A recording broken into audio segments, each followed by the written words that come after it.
Hey guys, welcome back to my channel and welcome to this video in which I am going to review the Jaclyn Hill and Morphe brushes palette. I had sneak peeked what I was doing when I received this bad boy in the mail, and to be honest, the first thing I wanted to do when I got this was finding dupes. So today I am going to review the palette, tell you my thoughts, and show you the comparisons with shades that I have already, and you will find linked down below the post with every single shade compared. Let's start with the review. First of all, you must know I am not a big Morphe fan or particularly care about the brand. I find that their marketing a bit pushy and I've never really given in. I don't have any of their big 35 palettes. I have only one brush set that I got from them, which I find good for the price, but that's about it. On the other hand, I'm a big fan of Jaclyn Hill, mainly because she's one of the people who taught me how to do my makeup, or at least I taught myself by watching her videos and recreating them at home. And to be honest, we really have the same taste in eyeshadow colors, I must say. I am one for the vampy lips though, and she's a bit more one for the nude lips, but I really like already when she did her favorite eyeshadow video in which there were actually very similar shades to this palette in her Z palette made from MAC and Makeup Geek shadows. That was already a palette that I totally related to and I would have loved to get. That said, I absolutely jumped on the occasion to buy this palette when she released it. I did not mind too much that it was with Morphe. I was hoping in good quality, of course, because it's still $38 worth of a palette. And I was not disappointed in the sense that, are these shadows that are worth $10 each? No. Are these shadows that you can use every single day and get great looks from? Absolutely. Let's take a look inside the palette. It comes in this cardboard packaging, but you've seen this so many times by now. And as you can see, mine is well loved. The one complaint I have about the packaging in this palette is indeed that it's really easy to get dirty. It's too light and the cardboard doesn't clean up actually very well at all. So where it's dirty, it just stays dirty, especially in these darker and more red toned shades. Other than that, I find the layout of the shades absolutely beautiful. And I have one major complaint, and that you have heard multiple times already, is that one of these two shimmery shades could have been a matte. I always set my primer with a matte skin toned or lighter eyeshadow that then also works as my brow bone highlight, and I do not agree with these two shades being together. Further observations that I came to is that there are definitely many shades that are similar to each other. You have these two light ones, you have this one, and this one are very similar, light pinky shades, as well as, of course, these two transitions, as well as this one and this one are very similar shades. And that is also what I found when I was looking for dupes, let's say. I don't have so many shades that are so similar to each other that they only really change by a little spot of extra red or a little spot of extra yellow in the mixture. That I think could have been avoided and other shades could have been added, because you can do a lot with a neutral transition, or picking a neutral, a warm and a cool tone transition, and then maybe in three different, so a light, a medium and a deeper. With those you have 9 transition shades, you're good forever. You can do anything with them. So from that point of view, a little bit iffy with how many shades are the same, and let me show you a little bit what I'm talking about.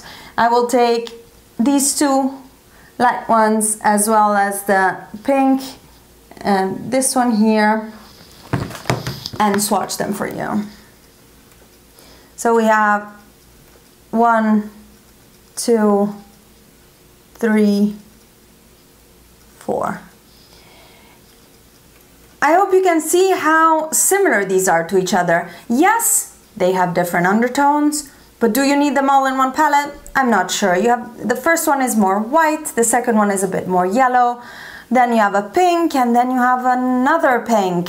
Yeah, I find that we could have done with a bit less of these. As you can see, they have a beautiful metallic shine, and yes, that translates to the eyes. I know finger swatches are not brush swatches, but I'm wearing the second one in my inner corner today, and I absolutely love the shine. These are perfect to do that classic shimmer on the lid, light transition, very natural look. I had it today at work, and I love it.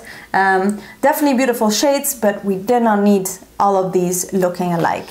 And then I'm gonna go on and swatch all of these neutral browns and see how similar these are, but I will do that on my arm because I need more space. And these are a little bit more built up shades because I wanted to show you the color, and you can see that at least the first three, we didn't really need all of these variation. I mean, we could have done with 2, maybe even 1 of these.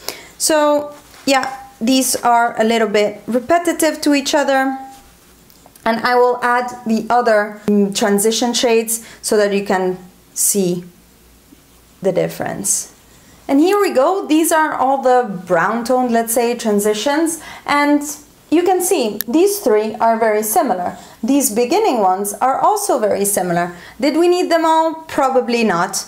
I think we could have done with less of the same shade variation.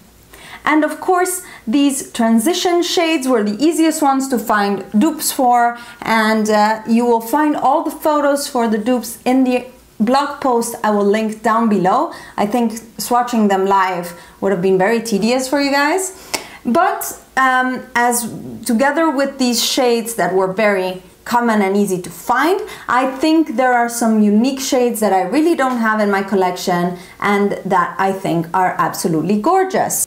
My 2 favorite mattes are definitely these 2 shades.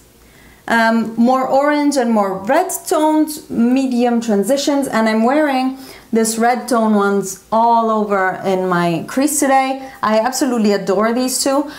They are very unique, and something that I have similar to this is Crisscross by Colourpop, but I really couldn't find anything with the payoff of this and the color. Bitten by Makeup Geek definitely does not do it justice. Same goes with these 2 red tone shimmers, which are very similar as an idea to these 2 matte ones, and they are absolutely gorgeous. More of an orangey copper shade, and then more of a red tone rust with a little bit of pink right here. I found some alternatives, but not really perfect dupes. This one is similar to Makeup Geek Roulette or MAC Coppering, and this one is similar to Curtain Call by Makeup Geek, but definitely not the same, not exactly the same shade, and they're both absolutely gorgeous. I'll swatch them for you guys right here.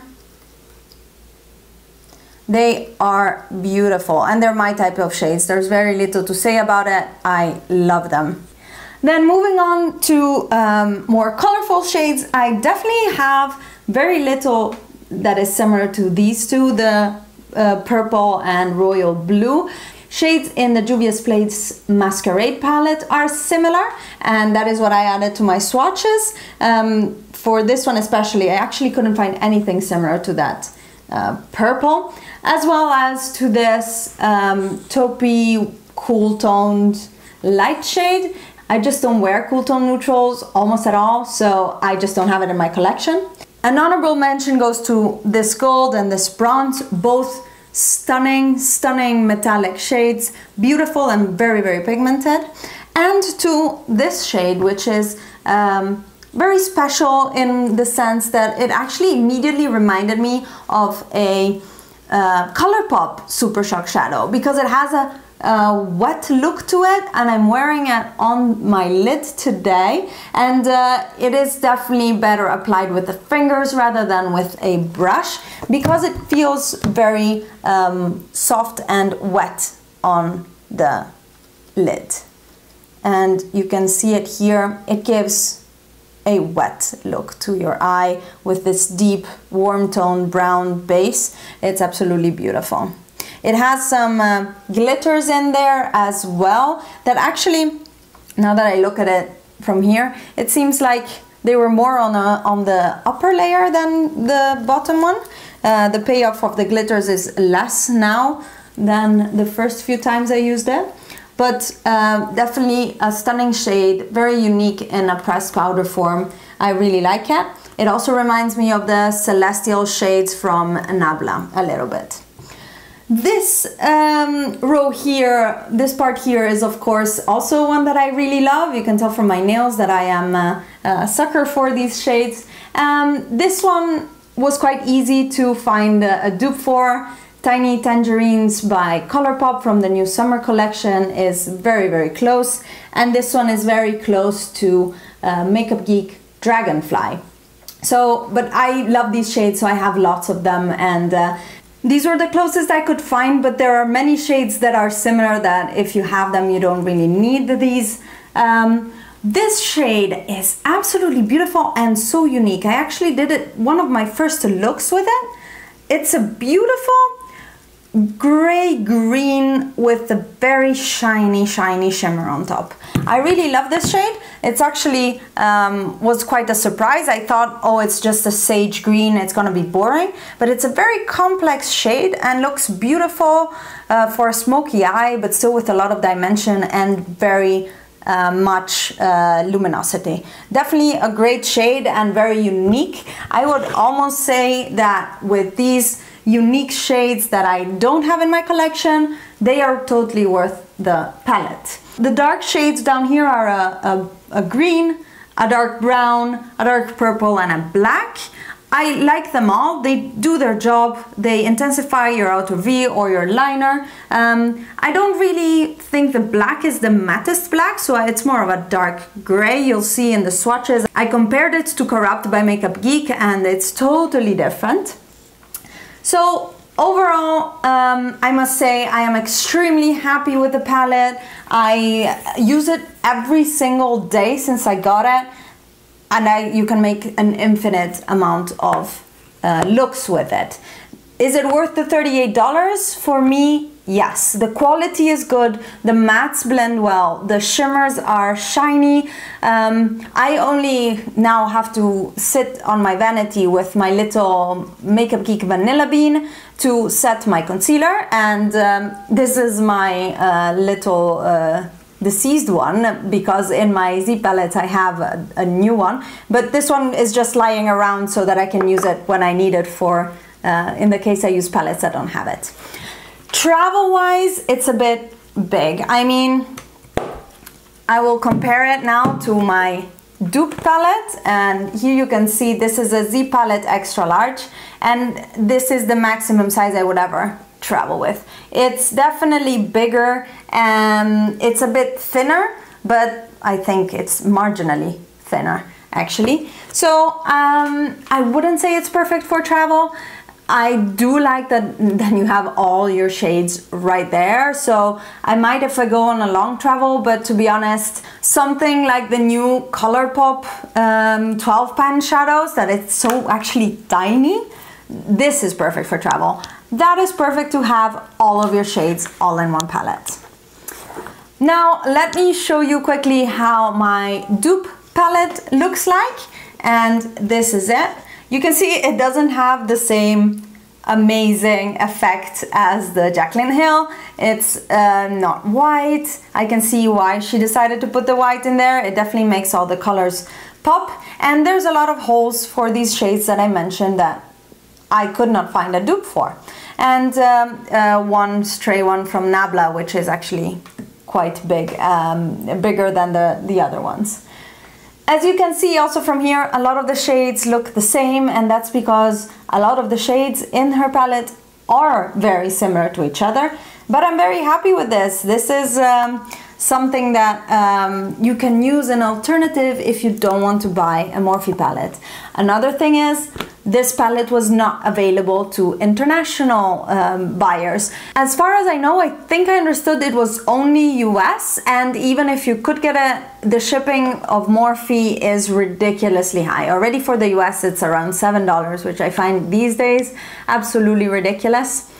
I must say it came very well packed and there was no damage to any of the shadows. The palette itself came covered in bubble wrap, and then inside the box, which I didn't show you, but there was a box, and these two together were inside a very big box with more bubble wrap. So it was very secure, and I really appreciate that, and I guess that's where the $7 come from if each box is like so huge. On the other hand, extremely disappointed. I did not receive any card with any name of the shades. I saw that later palettes had the card with the shades, but it was smaller than what we saw the YouTubers receive in PR. So that was already disappointing. But I talked and emailed with customer service. They said absolutely, we will send it by the end of the week. That was 2 weeks ago. I am convinced that by now they will not be sending me the card with the shades, and I find that quite upsetting. I mean, it was with the palette and she put so much effort into naming the shades, and I have no idea what the shade names are. There is a PDF that Morphe shared to apologize to the people who did not get the card, and I will link it down below for download, because I think that everybody who purchased the palette should know the shade names. You can print it out, laminate it even if you want it, or just stick it to the back of the palette, which is very bland, and I would think the shade names could have fit here, and that is probably what I will do. So overall, very happy with this palette. I will put my link to the blog post with all the dupes and comparisons down in the description box below. I hope you check it out, and if you didn't get to pick up the palette, and if you didn't get to purchase the palette because it was sold out so fast, maybe you can find dupes or alternatives for the shades that you liked in the palette and do it that way. If not, I am sure they will have at least one more restock. That's what has been going around. I have a feeling we might need to wait another month or so because production might take a long time, and if you still want it, I guess you will just have to put an alarm for yourself to get it at the restock. Thank you guys for hanging out with me and talking about the Jaclyn Hill and Morphe palette. Let me know your opinions down below. Did you get it? Did you want it but did not manage to get it? And what do you think of the swatches, which I would now let roll. Don't forget to like the video and subscribe to my channel, and I will see you in the next one. Bye!